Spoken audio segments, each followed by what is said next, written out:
dalam hidup ini kita tentu ingin sukses dan bahagia, ya. Namun terkadang di antara kita ada yang belum tahu bahwa faktor kesuksesan itu tidak cukup hanya sekedar bekerja keras dan berdoa. Kita sering mendengar berdoa dan bekerja, ora et labora, ya kan? Berdoa dan bekerja. Kita memohon kepada Tuhan, kita berdoa, lalu kita juga bekerja, berjuang. Ora et labora, berdoa dan bekerja. Tapi pada kenyataannya ada loh orang-orang yang mengeluh, ya. Aku sudah berdoa dan bekerja, kok belum sukses ya? Kurang apa ya? Apakah berdoa itu salah? Apakah bekerja itu salah? Tidak. Berdoa itu adalah hal yang benar, bekerja adalah hal yang benar. Tapi sekarang kita bawa ke pembahasan lain. Apakah cukup gitu loh? Kita tidak bicara salah atau benar berdoa dan bekerja, tapi apakah cukup berdoa dan bekerja saja? Contoh, saya mau bawa sedikit ke arah kejiwaan. Orang yang berdoa dan bekerja, berdoanya luar biasa, bekerjanya luar biasa, berjuangnya luar biasa. Tapi, kalau dia masih dendam sama mertua, kesel sama mantan, belum mengikhlaskan sesuatu, kalau masih demikian, mohon maaf saya tidak menggurui atau tidak menjudge, tidak menghakimi. Namun yang saya percayai adalah faktor kejiwaan, psikologis juga berdampak kepada keberuntungan hidup, kepada masa depan kita. Jadi sangat tidak bisa dipungkiri bahwa hati kita ini, pikiran kita ini tidak punya pengaruh pada hidup kita gitu loh. Nggak mungkin, pasti ada pengaruhnya gitu loh.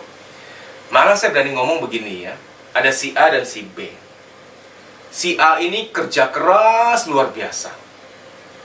Si B kerja juga tapi nggak sekeras si A. Tapi si B ini orangnya pemaaf. Dia sudah ikhlaskan masa lalunya. Orang-orang yang menyakiti dia dengan gampang dia maafkan. Ya, dia orang yang ikhlas. Kerja keras juga dia, tapi mungkin nggak sekeras si A. Si A ini kerja keras luar biasa, udah kayak orang Jepang dah pokoknya ya. Satu hari ya tidur hanya beberapa jam saja. Tapi mungkin dia masih luka batin sama siapa, belum kelar dia marah sama siapa, belum selesai. Nah, hal ini membuat saya meyakini bahwa si B ini hidupnya akan lebih beruntung, lebih bahagia, lebih sukses. Sekali lagi, saya tidak mau mendahului Tuhan, saya bukan tahu segalanya, bukan. Tapi kok saya meyakini ya bahwa hati kita yang ikhlas itu ternyata berdampak pada kehidupan.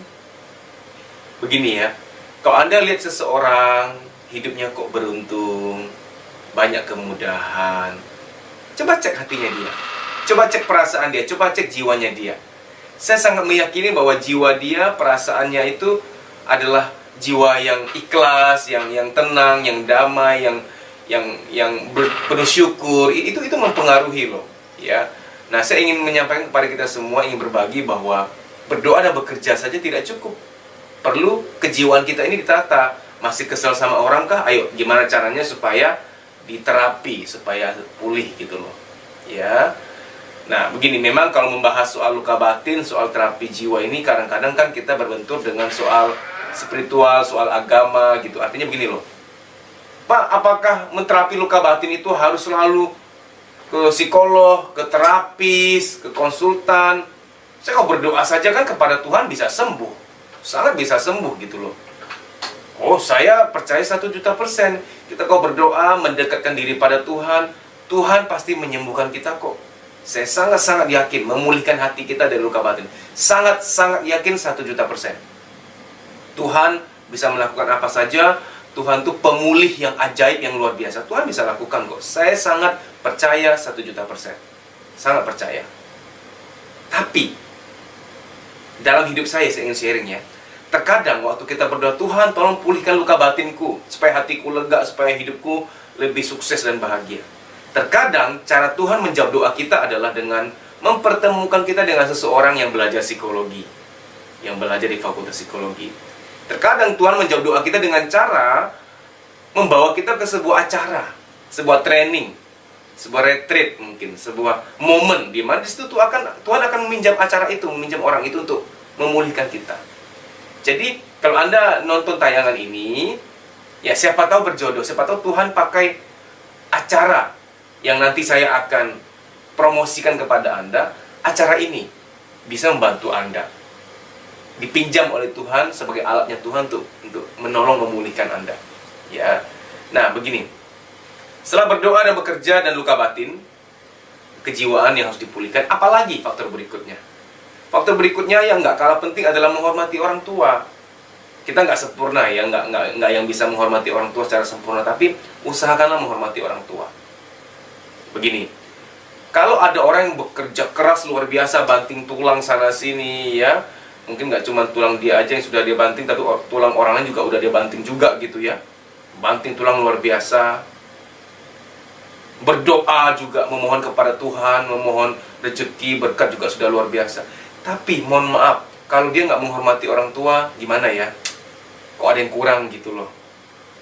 Ingat, Tuhan itu mensejajarkan surga dengan telapak kaki ibu loh. Bukan berarti surga itu rendah dibanding ibu kita, bukan.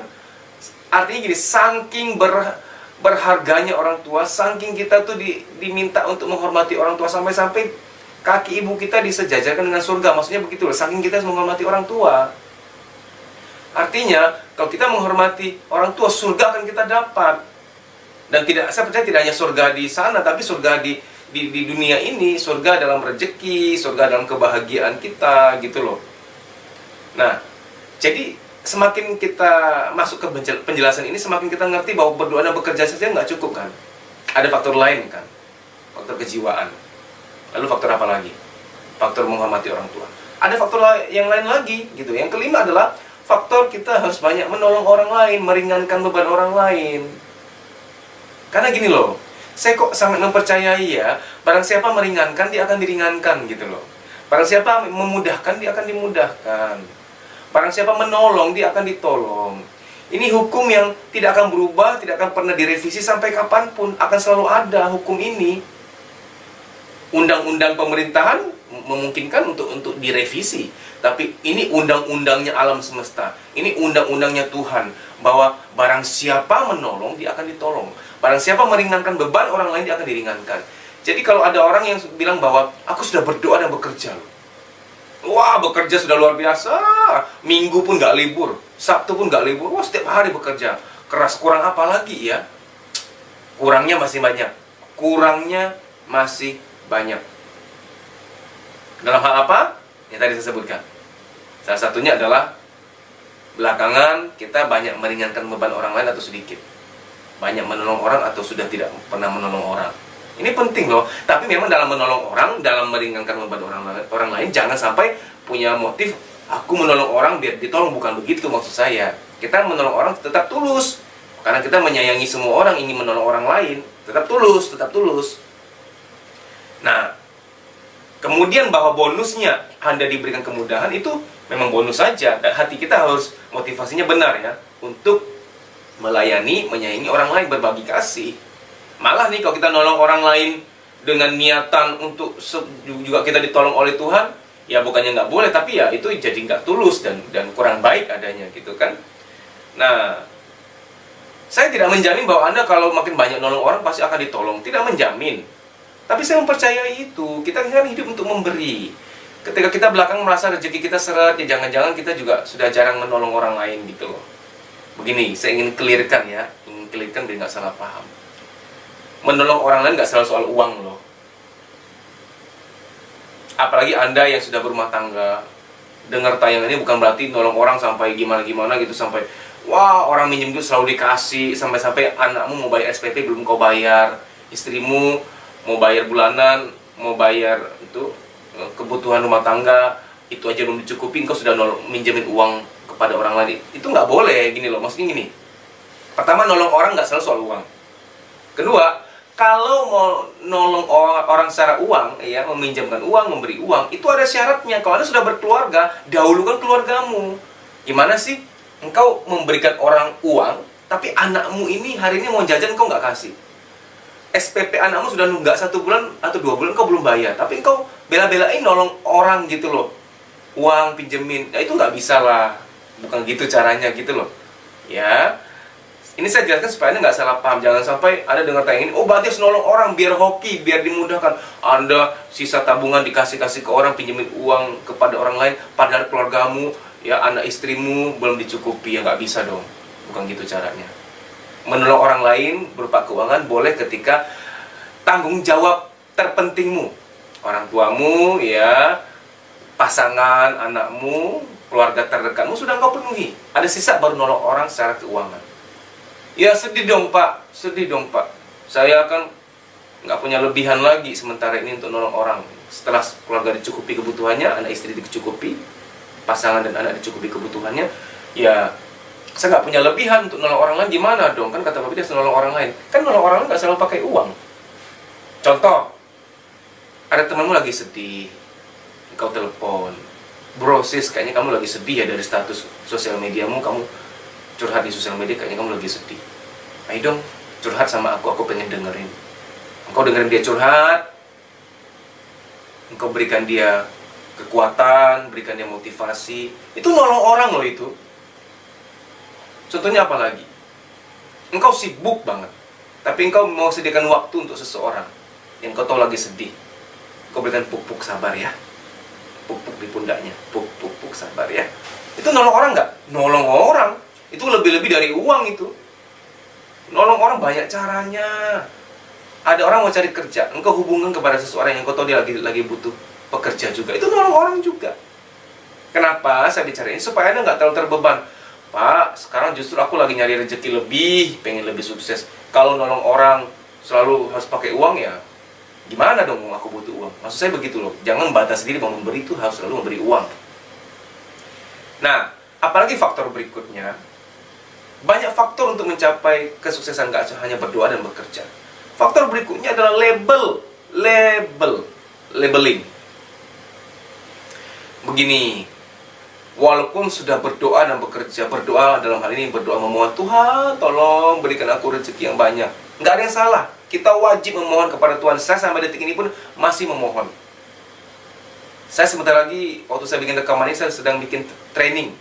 Sebelum mulai, saya tentu selalu berdoa, Tuhan semoga semua peserta ini dapat manfaat, mampukan hambamu ini supaya kuat ketika di panggung, supaya keluar semua potensi, supaya bisa melayani dengan ilmu yang terbaik, dengan pelayanan yang terbaik.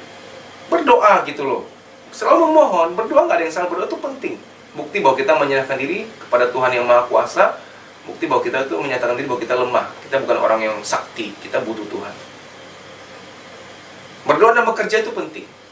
Tapi kalau masih ada label, nah ini label, itu menghambat. Contoh ya, contoh. Ada seorang pemuda, dia waktu kecil ya pernah di label mamanya begini, kamu itu nyapu aja nggak beres, dasar nggak bisa diandelin. Kalau nyapu aja nggak beres, jangan harap bisa sukses kamu. Nyapu aja nggak beres, apalagi yang lain. Tuh, itu ternyata terlabel gitu loh. Terlabel di otak dia. Itu terngiang-ngiang gitu. Alhasil apa? Kasihan loh dia ini. Sekarang ini dia tidak konsisten, menunda pekerjaan, takut mencoba, ya, tidak percaya diri, nggak keluar potensinya. Nah, kita bahas perlahan-lahan deh. Mindernya dia ini, takutnya dia ini, apakah takdir dia? Bukan loh. Kita tahu antara takdir dan nasib loh. Jangan mencampur adukan. Orang minder, penakut, nggak optimal hidupnya sekarang ini, itu bukan takdir dia. Itu nasib yang bisa diubah. Takdir itu apa sih? Bahwa saya laki-laki itu takdir. Nggak boleh saya ubah. Dan harusnya emang nggak bisa. Warna kulit, itu takdir. Ya, saya lahir dari suku apa? Itu takdir. Saya orang Indonesia, lahir di bumi Indonesia ini, itu takdir. Bukan saya yang pilih dan gak bisa diubah. Walaupun suatu saat saya pindah ke Amerika, ke Eropa, tetap saya orang Indonesia, itu takdir saya. Ya, walaupun nanti saya pindah ke warga negara, tetap takdir saya orang Indonesia aslinya. Lalu, saya lahir dari orang tua yang seperti apa? Wajah mereka seperti apa? Itu takdir saya. Termasuk wajah saya seperti apa, itu takdir saya. Ya, takdir nggak bisa diubah. Tapi nasib itu bisa diubah. Nasib itu apa? Kebahagiaan, rezeki, itu nasib. Jangan ada orang berkata bahwa, ya Pak, aku emang ditakdirkan untuk tidak bahagia. Loh, itu salah ngomong. Statementnya salah. Bahagia itu bukan bagian dari takdir. Kalau contoh pemuda tadi yang waktu kecil di label, kamu nyapu aja nggak beres, dasar nggak bisa diandelin, nggak mungkin kamu bisa ngerjain yang lain juga gitu. Wah, kalau sampai akhirnya dia tumbuh jadi seorang pemuda yang nggak yakin akan kemampuannya, dia minder, penakut dan lain sebagainya, saya yakin itu bukan takdir dia. Soalnya begini, ada dua hal. Andai kata ibunya nggak ngomong gitu, kan nggak terjadi seperti itu. Itu kan bukan bawaan lahir. Mindernya pemuda ini kan bukan dari lahir. Ya, apa yang bawaan lahir? Jenis kelamin, warna kulit, itu kan yang bawaan lahir, itu takdir kita. Tapi kalau gara-gara di label, dimarahin terus membawa luka, lalu nggak optimal, itu bukan takdir, itu nasib. Kenapa saya yakin ini nasib? Satu, kalau ibunya nggak ngomong gitu, nggak melabel, nggak akan terjadi begini. Itu satu. Yang kedua, toh di terapi akan pulih, gitu loh. Saya ulangi ya. Toh rasa minder, rasa nggak mampu, perasaan sial ini kalau di terapi toh akan sembuh. Kalau takdir di terapi nggak hilang, gitu loh. Ya, jadi perlu kita mengerti. Supaya gampang begini ya. Ada orang berkata bahwa aku tuh memang ya tidak bahagia, memang hidupku ya gini-gini aja lah, nggak mungkin bahagia seperti orang lain. Itu kalau mau dicek-cek, pasti ada sesuatu. Misalkan dia suka ngumpul sama orang yang suka mengeluh, ya, itu mempengaruhi loh. Misalkan dia itu memang orangnya pendendam, orang kalau nyakitin dia pasti ingin membalas baru puas.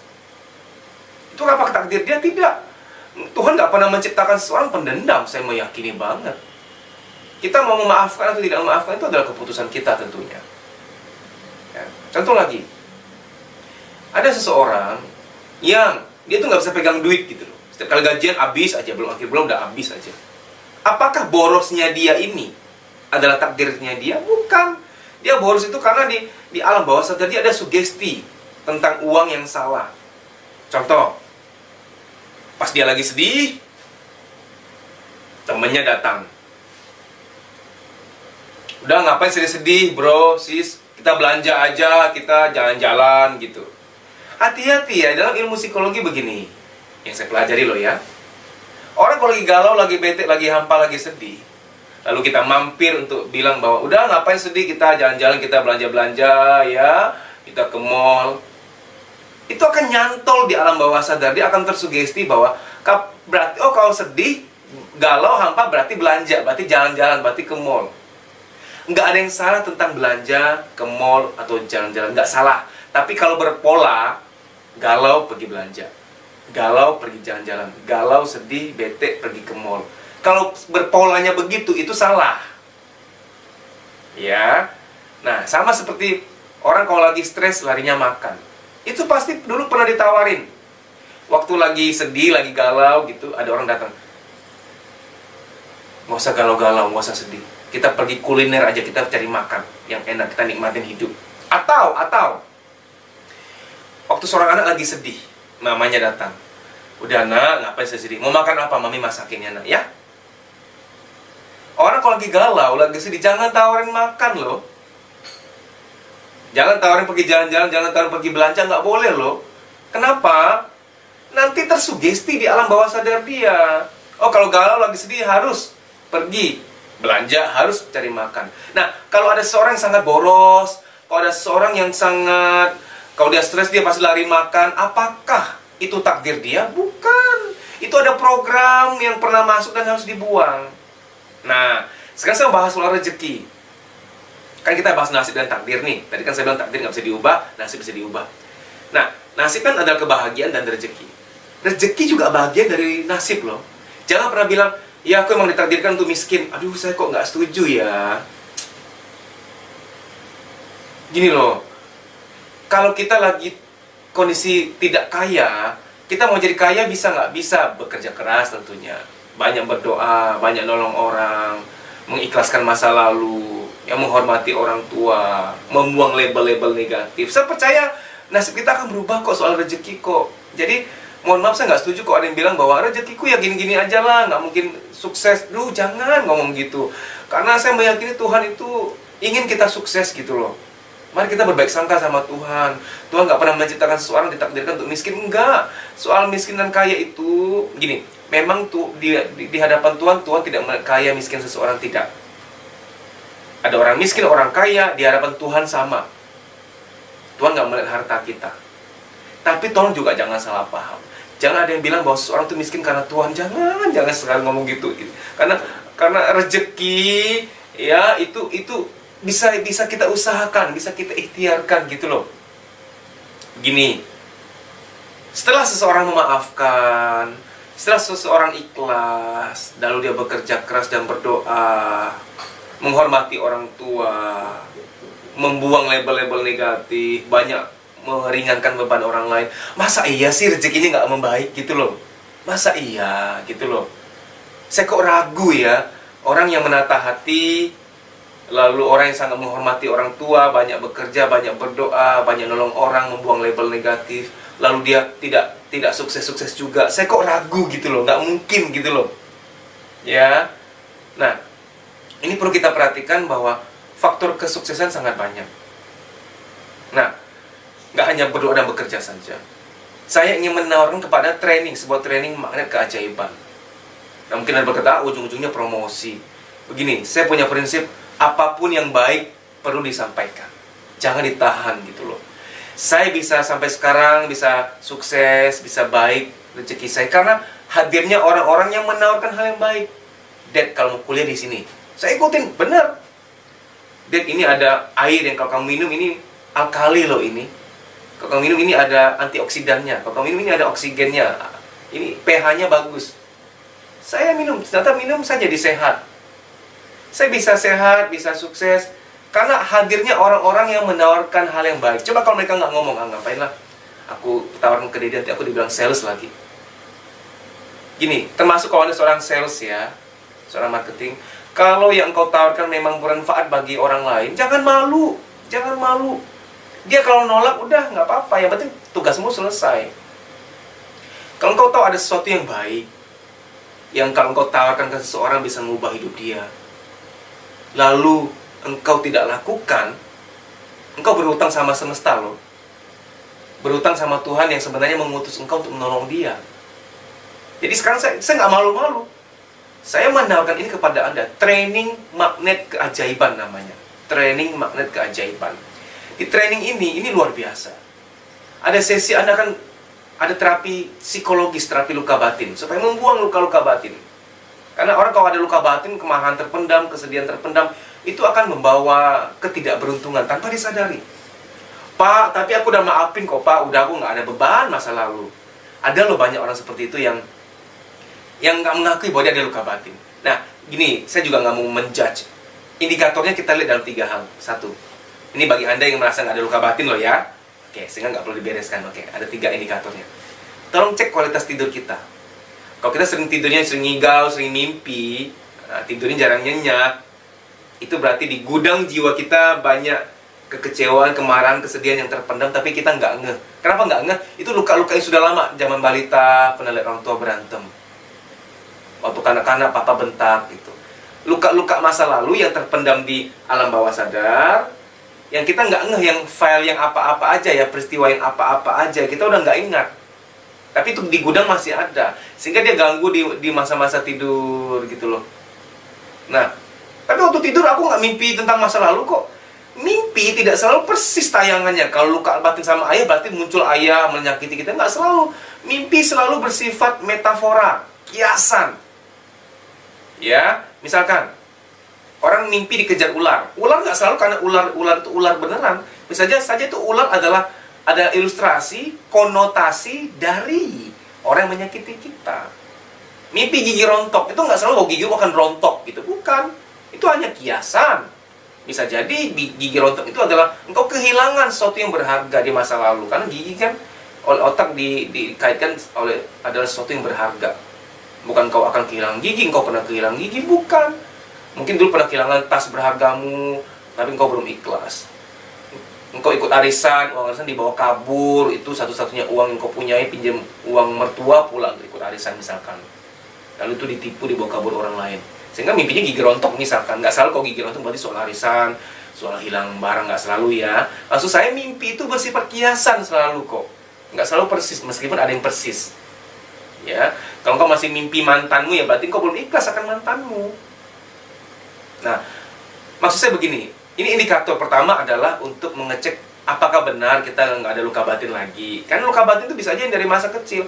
Bahkan mohon maaf ya, waktu ibu kita hamil kita, waktu kita dalam kandungan ibu kita, kalau bapak kita sering nyakitin ibu kita, luka batin yang dialami oleh ibu kita itu transfer ke kita loh, rekamannya ada di kita.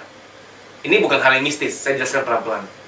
Anda pernah dengar nggak kalau seorang wanita sedang hamil, itu sebaiknya didengerin musik Mozart, Beethoven, musik-musik klasik, pernah dengar nggak? Ini bukti bahwa dalam kandungan, kok dikasih dengar musik-musik begitu? Karena si otak janin itu sudah mulai bisa record, mulai bisa menerima stimulus, ya, suara-suara yang masuk. Makanya sangat dianjurkan kalau lagi hamil itu, ya, seorang ibu harus sering mengelus juga perutnya. Mama sayang kamu nak. Ucapin yang baik-baik karena janin itu sudah merekam, alam bawah sadarnya sudah merekam. Ya, ayah pulang, sapa anak walaupun masih di dalam kandungan. Halo sayang, papa udah pulang. Baik-baik ya nak ya, sehat ya nak, pintar ya nak. Dielus. Anakmu dengar nggak? Dengar. Sangat dengar. Nah, rekaman itu ada.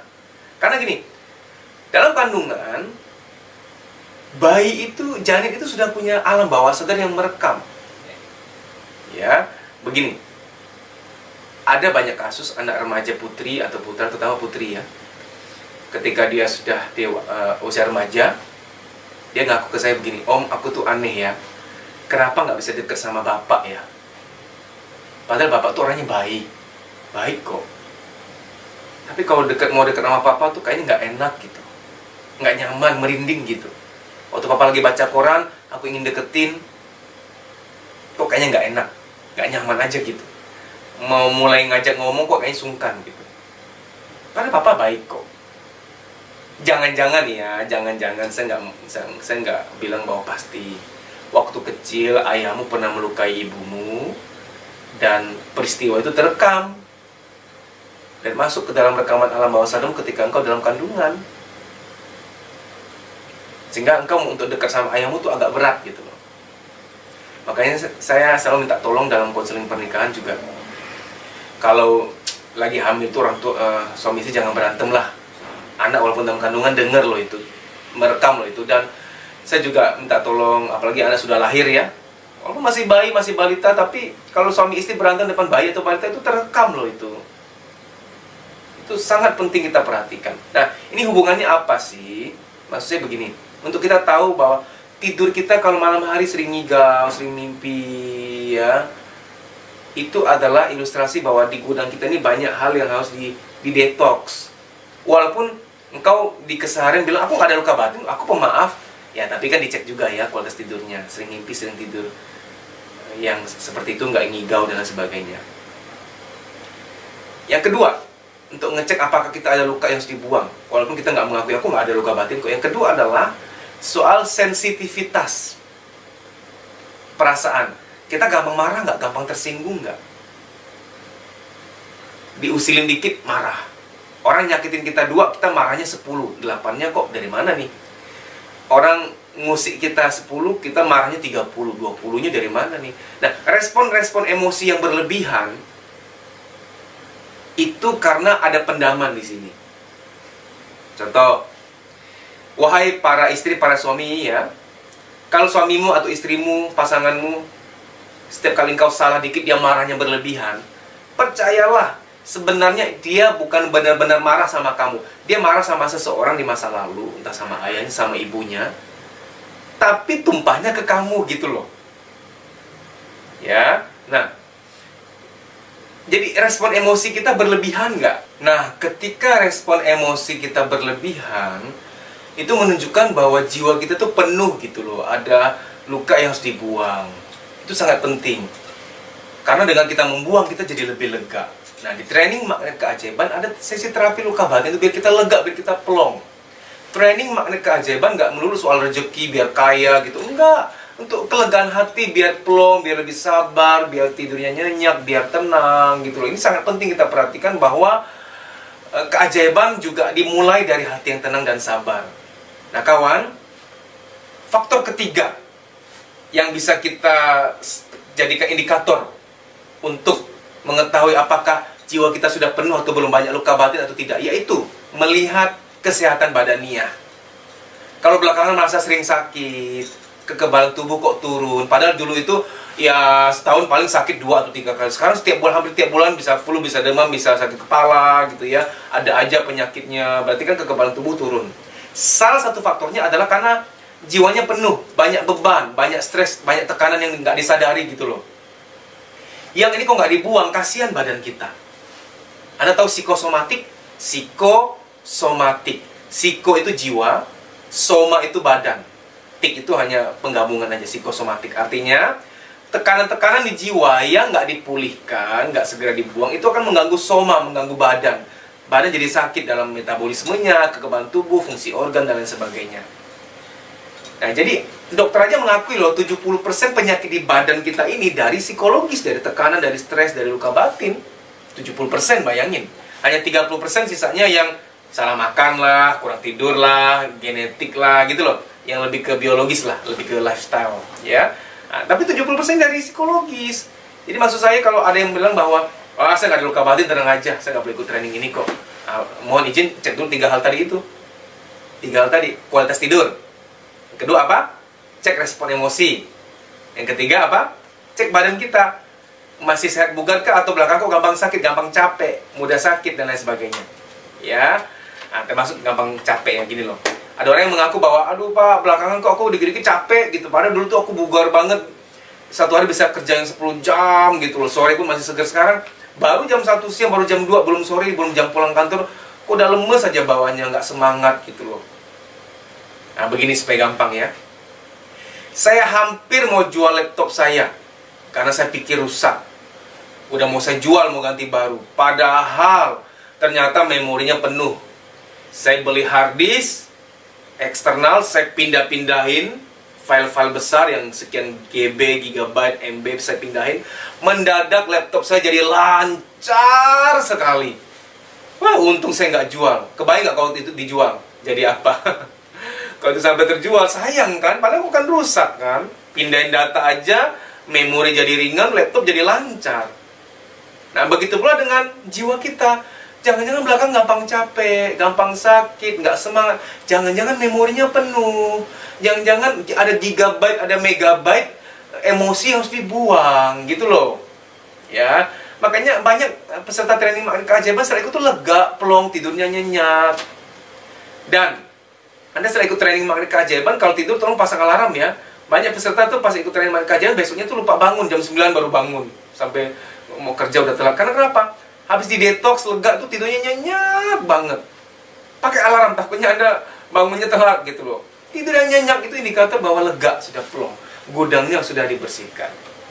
Ya. Nah, di training magnet keajaiban selain terapi luka batin, juga ada sesi mendapat doa restu dari banyak orang.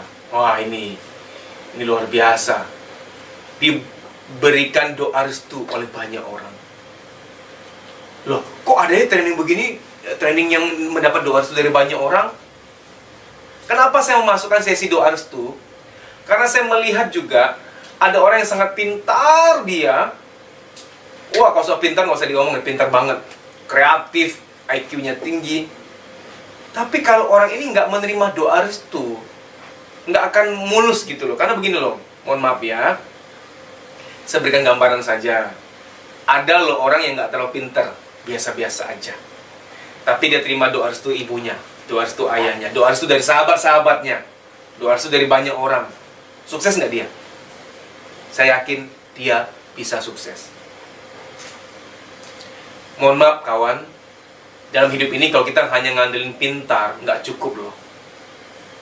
Dalam hidup ini kita hanya ngandelin, oh aku pintar, aku tahu banyak wawasan, kenalanku banyak, networkku banyak. pengalamanku luar biasa. Aduh, jangan, mohon maaf. Itu sombong namanya, mohon maaf.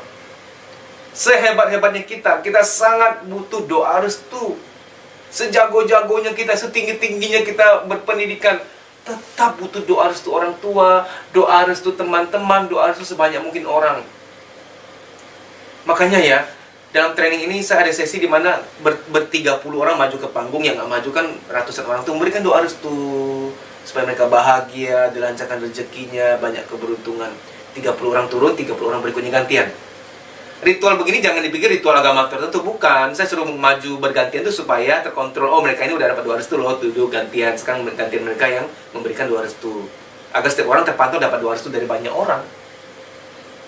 Dan sekaligus waktu orang maju ke depan, selain menerima doa restu, dia jadi ngelihat, waduh, segini banyak orang ya, mereka doain aku, memberikan doa restu, padahal mereka nggak kenal aku loh.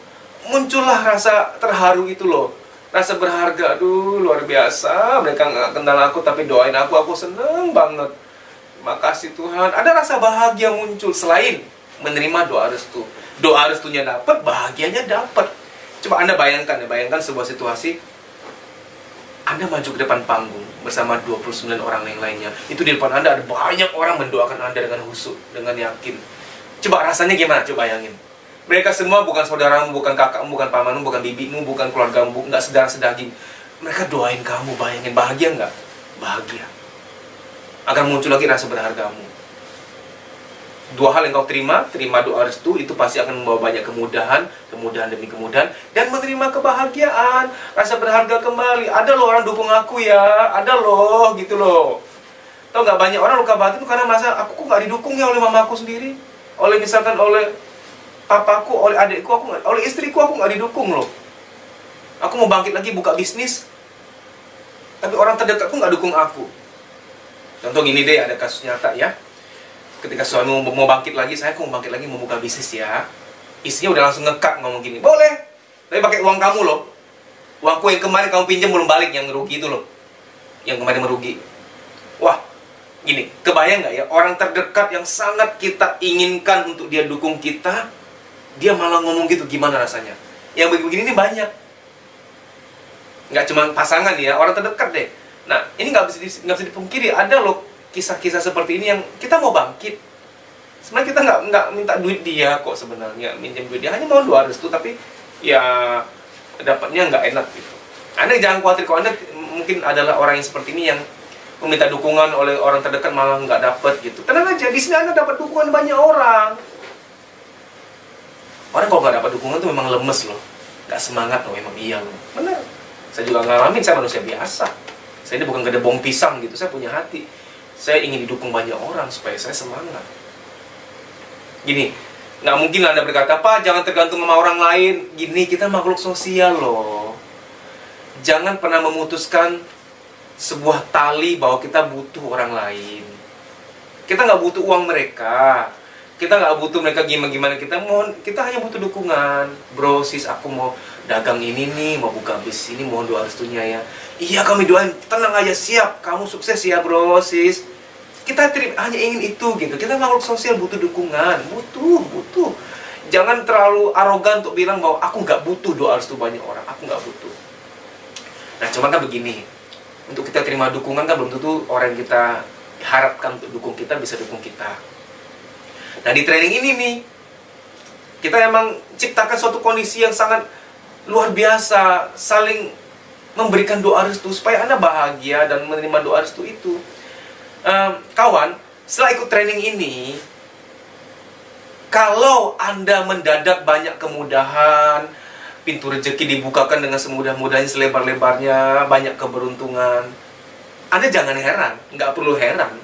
Itu kekuatan doa restu. Masa iya 200 orang atau 300 orang yang hadir mendoakan engkau itu semuanya nggak terkabul? Masa iya? Gitu loh. Satu orang aja sahabat kita yang doain kita dengan tulus, dengan yakin, saya yakin itu akan didengar Tuhan kok. Apalagi 200 orang atau 300 orang di peserta seminar yang mendoakan engkau. 200 orang itu berdoa supaya engkau bahagia dan kaya. 200-200-nya nggak dikabulkan Tuhan gitu? Nggak mungkin. Sangat tidak mungkin. Makanya saya minta tolong begini. Suatu saat, entah bulan depan, atau tahun depan, atau minggu depan, kalau tiba-tiba engkau mendapat rezeki yang luar biasa, tolong jangan pernah bilang, ah kebetulan aja. Jangan. Saya minta tolong jangan ngomong begitu, karena engkau dapat rezeki bukan kebetulan, karena nggak ada yang kebetulan. Jadi gini, saya nggak usah ngomong soal training dulu, soal yang sehari-hari, orang-orang yang nggak pernah ikut training. Teman, kalau engkau sekarang mengalami keajaiban, rezeki, keuangan, kesehatan, kesuksesan, jangan bilang kebetulan. Itu pasti doa seseorang di masa lalu, doa ibumu, doa pamanmu, doa sahabatmu. Doa tuh begitu, dilontarkan sekarang, diajukan sekarang, nggak selalu terkabulnya sekarang. Saya kalau hari ini mengalami keberuntungan, kemudahan rezeki, itu bukan kebetulan, itu pasti doa seseorang. Doa ibu saya, doa ayah saya, doa teman saya. Mungkin waktu reunian SMA, reunian anak kuliahan gitu ya. Udah habis reunian pulang, sukses ya bro, iya amin. Doa itu mungkin dilontarkannya 10 tahun lalu, tapi terkabulnya sekarang. Karena saya meyakini gini, saya nggak tahu Anda setuju nggak sama saya ya, tapi saya meyakini begini, nggak ada doa yang sia-sia. Saya meyakini begitu. Begitu pula Anda ikut training ini, ratusan orang mendoakan engkau, sia-sia emangnya? Enggak. Itu tinggal tunggu pecah telur. Doa si A untukmu mungkin minggu depan terkabul, doa si B untukmu mungkin tahun depan terkabul. Sampai saya sangat terharu ya, ada seorang bapak itu sekali-kali bikin training gitu ya, sering kali dia ikut. Sampai suatu saat udah ke-5 kali, saya bilang gini, Pak, aku udah 5 kali ikut loh. Saya hitungin malah, karena Pak sering banget ikut. Udah Pak, cukup. Beliau menjawab suatu jawaban yang saya itu sampai sekarang masih ingat. Karena jawabannya tuh, saya nggak kebayang dia bisa jawab begitu. Jawabnya begini, Pak, saya itu bawa anak saya, supaya dia mendapat doa restu semakin banyak. Semakin banyak orang memberikan doa restu buat anak saya. Saya tenang Pak, katanya. Karena saya kan belum tentu bisa selamanya sama dia. Umur orang nggak ada yang tahu kan ya Pak ya, dia bilang gitu. Saya sudah nggak ada, saya sudah meninggal. Saya tenang, karena anak saya ada yang menjagai. Siapa yang menjagai? Doa restu itu yang menjagai dia. Doa banyak orang menjagai dia. Nah ini, saya juga terharu, artinya kok kepikiran aja ya bahwa ikut berkali-kali itu supaya mendapat banyak doa restu. Maksudnya Bapak ini adalah doa restu ini akan menjagai anaknya ketika dia sudah nggak ada, melindungi dia, karena doa-doa itu akan terkabul pada masanya. Teman-teman, saya nggak menjamin bahwa Anda pasti kaya, pasti beruntung. Saya nggak jamin. Tapi saya meyakini, seorang Deddy Susanto meyakini, pertama, nggak ada doa yang sia-sia. Yang kedua, doa-doa itu akan terkabul pada waktunya. Bulan depan, tahun depan saya nggak tahu. Minggu depan, besok saya nggak tahu. Saya nggak bisa menjamin kapan. Tapi saya meyakini Anda ikut training ini dan tidak pasti beda, nggak mungkin sama. Antara menerima doa restu banyak orang dan tidak, tentu saja berbeda. Dan ada sesi terapi membuang label negatif. Kalau waktu kecil pernah dibilang bodoh, anak bawa sial. Kalau sama teman-teman ngumpul pernah dibilang sialan lo, gitu-gitu. Kata-kata negatif lah. Ah, kamu nggak mungkin sukses, jangan harap bisa sukses. Kata-kata negatif yang saya nggak mau sebut lagi, ada banyak hal kata-kata yang sangat nggak enak banget. Kata-kata label negatif itu kalau nggak dibuang mengganggu peruntungan. Ya, ikut training ini ada terapi membuang label-label negatif supaya dicabut, ya, supaya itu tidak mengganggu hidupmu. Label negatif itu harus dibuang. Jangan sampai nggak dibuang.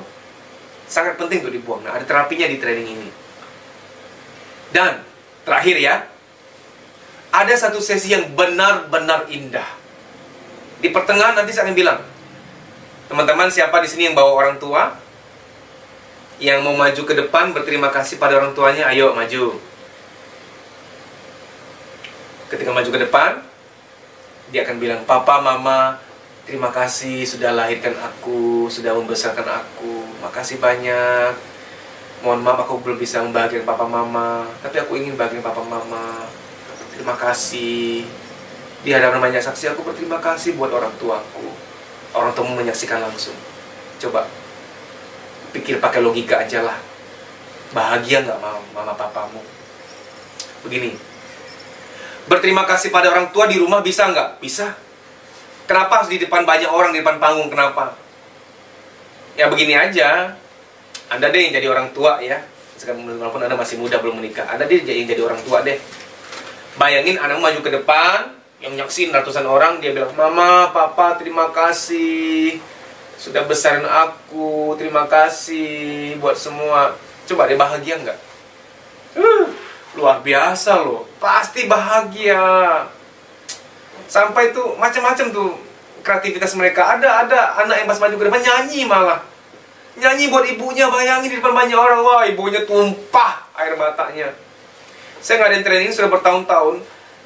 Semua orang tua yang anaknya maju ke depan berterima kasih, pasti nangis. Nggak ada yang nggak nangis. Nggak ada satu orang pun yang nggak nangis. Karena kan saya yang menyaksikan, nggak ada yang nggak nangis. Semua tumpah. Orang tua mana yang melihat anaknya maju ke depan berterima kasih di hadapan ratusan saksi itu nggak nangis? Nggak ada. Gini, orang tua kita nggak ngarep harta kita kok sebenarnya. Kalau kita sukses, bukan berarti dia minta harta kita, enggak. Orang tua kita nggak ngarep harta kita sebenarnya. Tapi dengan engkau berterima kasih kepada dia di hadapan banyak saksi, itu lebih jauh nilainya dibanding engkau mampu memberikan orang tuamu harta misalkan ratusan juta, miliaran, kalah uang itu gitu loh. Ya, ini cocok juga bagi Anda yang merasa bahwa ya aku udah usia segini ya, tapi sedih banget belum bisa bahagiin orang tua. Gimana ya? Jangan khawatir. Nanti ikut training ini, daftarkan orang tuamu juga. Tapi jangan bilang dulu, bikin surprise aja gitu. Papa, Mama, aku mau ikut training nih, aku beli tiketnya ya. Untuk apa, Nak? Mama, Papa ikut dong. Sekali-sekali ikut aku training ya. Sekali aku ingin didampingi Papa Mama gitu. Jangan bilang dulu bahwa engkau ingin maju ke depan berterima kasih, jangan ya. Itu jadi surprise. Nanti pas training, siapa yang maju ke depan berterima kasih, engkau maju ke depan. Wah, kaget mereka loh. Ngapain kamu maju, Nak?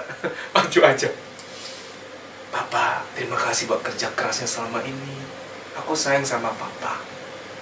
Mama, 9 bulan aku dalam rahimmu. Terima kasih Mama, udah lahirin aku ke dunia. Terima kasih buat kasih sayang Mama.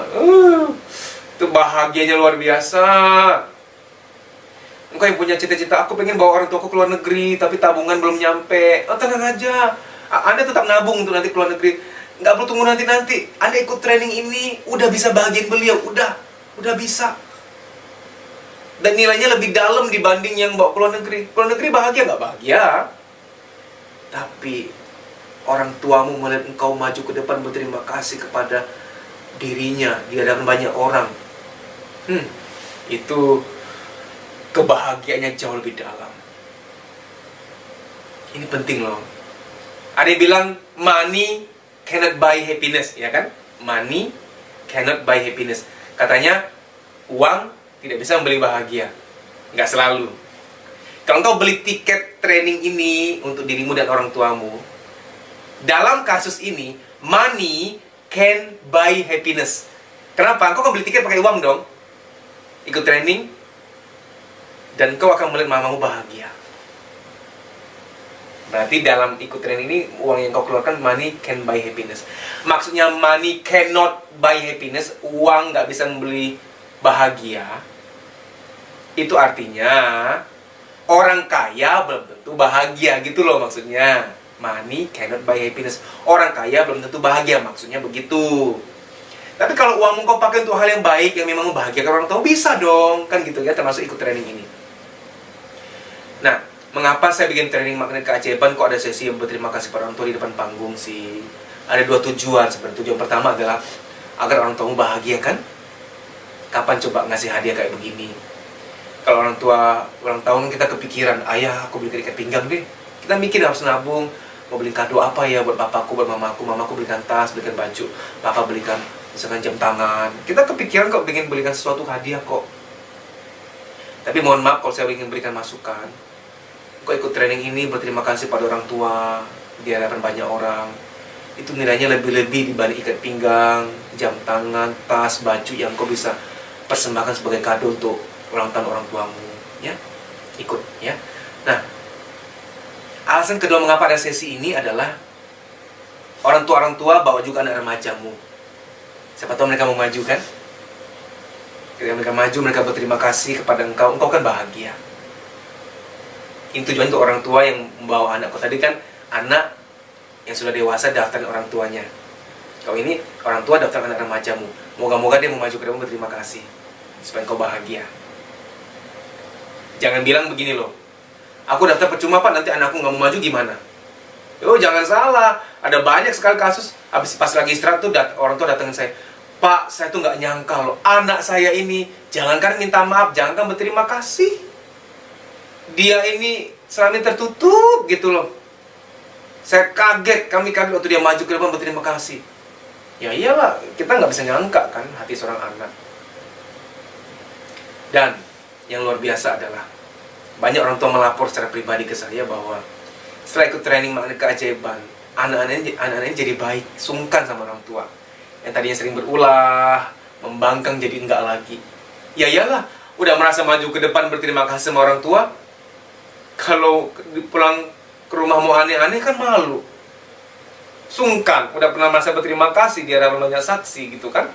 Ini cocok lah bagi orang tua yang merasa bahwa anakku ini ke belakang suka membangkang, nggak patuh sama orang tua, ayo ikutkan dia. Nah, lalu begini, ada satu sesi yang menarik di training magnet keajaiban ya. Di mana sesi kita akan memohon ampun, memohon maaf atas salah kita pada orang tua. Begini. Ini bagi Anda yang mohon maaf ya orang tuamu sudah meninggal dan mungkin belum sempat minta maaf atas kesalahan. Begini, saya nggak mau sok tahu, tapi saya ingin sharing ya. Sehebat-hebatnya kita, kalau kita ada salah sama orang tua dan belum mohon ampun, belum mohon maaf, nah itu berdampak pada keberuntungan kita. Berdampak, jangan dipikir tidak. Pak, orang tuaku sudah meninggal, aku belum sempat mohon maaf atas salahku. Oh, tenang saja. Ini menurut saya ya, saya bukan sok tahu. Ketika nanti di training ada satu sesi, saya akan bilang begini, Bapak Ibu yang orang tuanya sudah meninggal dan kita belum sempat meminta maaf, tenang saja. Hari ini kita akan minta maaf, kita ngomong seolah orang tua kita dengar, dan semua teman-teman jadi saksi. Begini, meminta maaf kepada orang tua di hadapan saksi itu bisa menggantikan, menurut saya. Saya bisa salah, silakan koreksi kalau saya salah. Menurut seorang Deddy Susanto, ini menurut saya, bagi Anda yang mau memohon maaf kepada orang tua atas kesalahan yang dilakukan dan belum sempat meminta maaf karena beliau sudah meninggal, itu bisa diganti dengan meminta maaf kepada orang tua di hadapan banyak saksi. Nanti ada sesi, ayo Bapak Ibu kita meminta maaf sama orang tua kita. Ini yang dengar semua teman-teman kita loh, ratusan orang, mereka jadi saksi. Sah ketika ada saksi, kita meminta maaf kepada orang tua. Papa, Mama, mohon ampun atas salahku. Aku belum sempat minta maaf, mohon ampuni anakmu ini, maafkan anakmu ini. Orang tuaku, aku sayang engkau, aku sayang Papa, Mama, maafkan salahku. Di hadapan banyak saksi, ada banyak saksi yang mendengar. Itu sah menurut saya. Ketika ada saksi itu sah. Ya. Nah, jadi begini. Kenapa ada saya masukkan sesi ini juga? Saya menyebut ini sebagai hutang. Hutang yang nggak bisa dibayar pakai uang. Kalau selama ini kita berdoa kok jarang terkabul, jangan-jangan ada hutang ini. Kita belum mohon ampun, mohon maaf pada orang tua. Ketika kita sudah mohon maaf pada orang tua dan ada saksinya, itu dianggap kelar hutang itu, selesai hutang itu. Sehingga doa kita gampang terkabul. Usaha kita banyak kemudahan. Saya nggak mau sok tahu, tapi saya ingin sharing bahwa memohon maaf pada orang tua itu penting. Tapi kalau orang tua sudah meninggal bagaimana? Perlu ada saksi yang mendengarkan kita meminta maaf. Itu di training ada banyak saksi yang menyaksikan kita minta maaf. Habis kita minta maaf sama orang tua, di hadapan banyak saksi, hutang itu selesai. Dan lihat doa-doa kita akan banyak dikabulkan. Usaha-usaha kita, perjuangan kita akan banyak kemudahan. Karena udah nggak ada hutang ini lagi gitu.